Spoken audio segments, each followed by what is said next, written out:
The present perfect. An overview.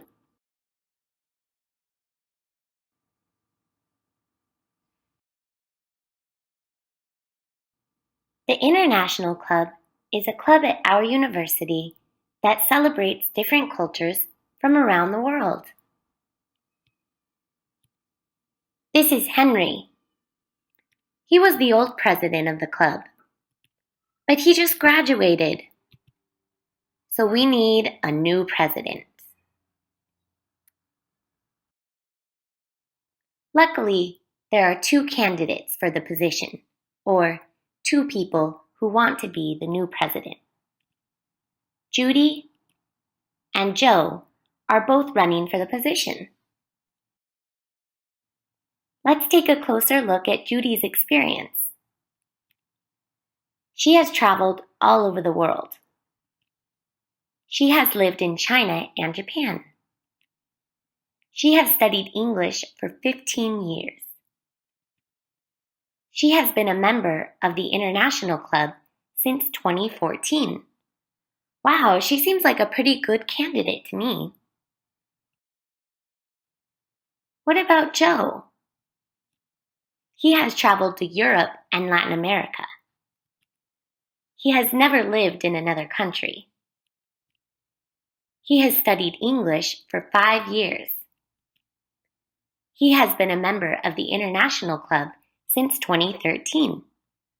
He seems like a pretty good guy for the position as well. What do you think? Who is better for the position? Who has had more experience?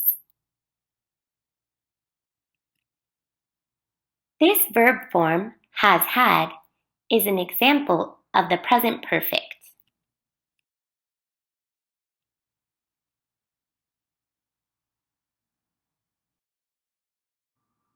Okay, let's look at how we make the present perfect. We need the verb have or has, and not if we want to make a negative, and a past participle. For example, Judy has traveled all over the world. Joe has not visited every country. They have met friends from other cultures.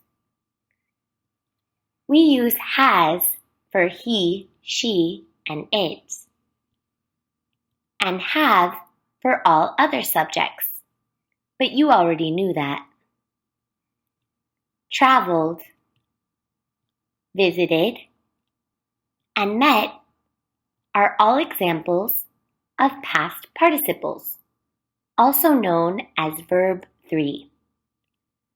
We can also make contraction forms or shortened forms of the present perfect.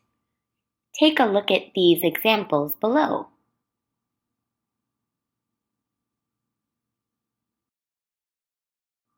Okay, let's talk about why we use the present perfect.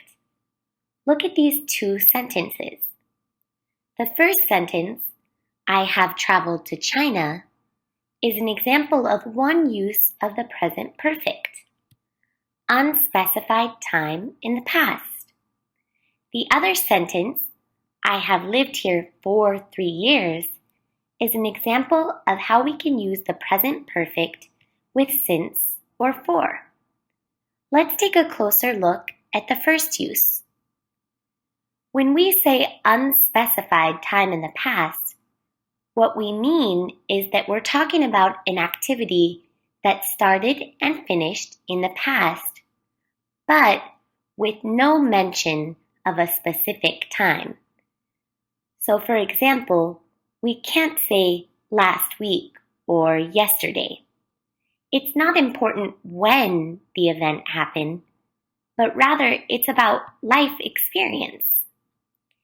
We can also use the present perfect in this way to describe repeated events in the past. For example, I have traveled to China 3 times. Okay, let's look at the other use of the present perfect, using since or for. When we use since or for, we're talking about an activity that began in the past and is still going on now. For example, I have lived here for 3 years means that I moved here 3 years ago and I'm still living here. It's used to talk about how long an activity has been going on. We use for with a duration of time or length of time. For example, 1 year, 3 months, or 5 days. We use since with a specific point in the past. For example, last year, September, or 9 o'clock.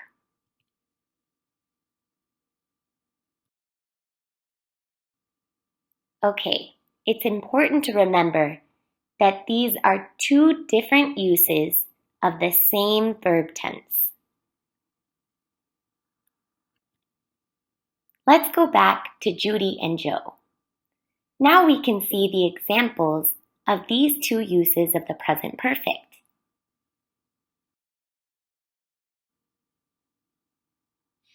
Can you find examples of a completed past event that does not mention a specific time? Yeah, there's one. She has traveled all over the world. We don't know when, and it's not important. What's important is her experience. Yeah, she has lived in China and Japan. We're talking about an event in the past with no specific time.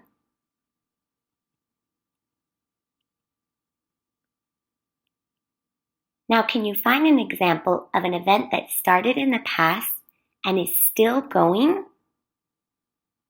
Here's a hint. Look for since or for. Yeah, number 3. She has studied English for 15 years. That means she started 15 years ago and she's still studying it. She has been a member of the International Club since 2014. And she still is. Good job. Okay, it's your turn. How are the blue sentences different from the red ones? You're right, these ones represent an unspecified time in the past.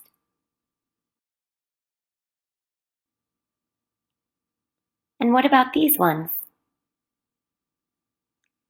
Yeah, with these ones we use since or for to talk about something that started in the past and is still going. Good job. So, who's your pick for the president of the International Club? And why? I think they're both good candidates. See you next time.